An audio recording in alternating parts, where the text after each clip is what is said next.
വീട്ടിലുള്ള ചക്കപ്പഴം വെറുതെ വേസ്റ്റായി പോകുന്നുണ്ടോ? എന്നാൽ ഒരു ചുള പോലും വേസ്റ്റാക്കാതെ ഇങ്ങനെ ഒന്ന് ചെയ്ത് നോക്കൂ. ഇവിടെ ഒരു മീഡിയം സൈസിലുള്ള ചക്കയുടെ ഹാഫ് പോർഷൻ എടുത്ത് വൃത്തിയാക്കി വെച്ചിട്ടുണ്ട്. ഇനി ഇത് മിക്സിയിലിട്ട് നന്നായിട്ട് ഒന്ന് പേസ്റ്റാക്കി അരച്ചെടുക്കണം. ഒപ്പം തന്നെ 1/2 കിലോ ശർക്കര പാവ് കാച്ചി മാറ്റി വയ്ക്കണം.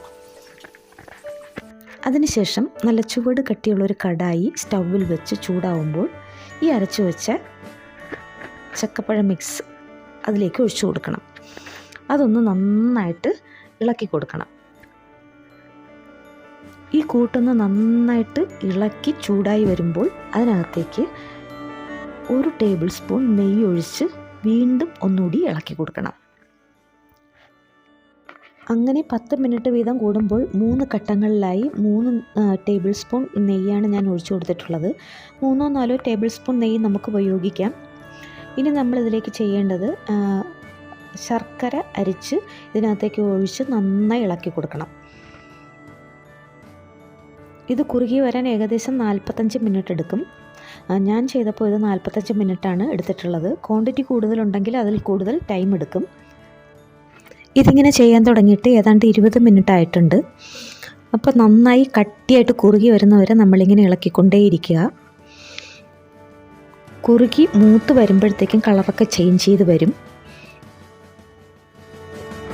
ഇനി ഇതിലേക്ക് 1 ടേബിൾ സ്പൂൺ നെയ്യ് കൂടി ചേർത്ത് കൊടുക്കുന്നുണ്ട്. എന്നിട്ട് നന്നായിട്ടൊന്ന് ഇളക്കുക. ഹൈ ഫ്ലെയിമിൽ നമ്മൾ ഇങ്ങനെ ഇളക്കിക്കൊണ്ടിരിക്കുമ്പോൾ നല്ല കട്ടിക്ക് ബബിൾസ് പുറത്തേക്ക് തെറിക്കാൻ സാധ്യതയുണ്ട്. അതുകൊണ്ടൊരു മൂടിയെടുത്ത് ഒന്ന് മറച്ചു പിടിച്ച് ചെയ്താൽ പുറത്തേക്ക് തെറിക്കുന്ന ബബിൾസ് നമ്മളുടെ കയ്യിലോ മുഖത്തോ ഒക്കെ വീഴാതിരിക്കും. അതുകൊണ്ട് ശ്രദ്ധിച്ച് വേണം ഇളക്കാനുള്ളത്. ഇനി ഇതിലേക്ക് 3-4 ഏലക്ക പൊടിച്ചത് ഇട്ട് കൊടുക്കണം. എന്നിട്ട് നന്നായിട്ടൊന്ന് മിക്സ് ചെയ്യണം. അതിനുശേഷം 1 ടേബിൾ സ്പൂൺ നെയ്യ് കൂടി ചേർത്ത് കൊടുക്കണം. അതിനുശേഷം 1 ടീസ്പൂൺ ചുക്കുപൊടി അതിനകത്തിട്ട് ഒന്ന് നന്നായിട്ട് ഇളക്കി കൊടുക്കണം.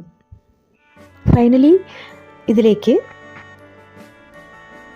നല്ല ജീരകം പൊടിച്ചതാണ് ഇട്ട് കൊടുക്കുന്നത്. അതായത് ചെറുജീരകമാണ് ഇട്ട് കൊടുത്ത് ഇളക്കുന്നത്. അപ്പോൾ ഇപ്പോൾ നല്ല മണമൊക്കെ വരാൻ തുടങ്ങിയിട്ടുണ്ട്. നല്ലൊരു ഫ്ലേവർ മൂക്കിലേക്ക് അടിക്കുന്നുണ്ട്. അതുപോലെ തന്നെ കളറൊക്കെ ചേഞ്ച് ചെയ്തൊന്ന് കറുത്ത് വരാൻ തുടങ്ങിയിട്ടുണ്ട്. പ്രത്യേകം അടി പിടിക്കാതെ ശ്രദ്ധിക്കുക. ഇനി ഇത് ലോ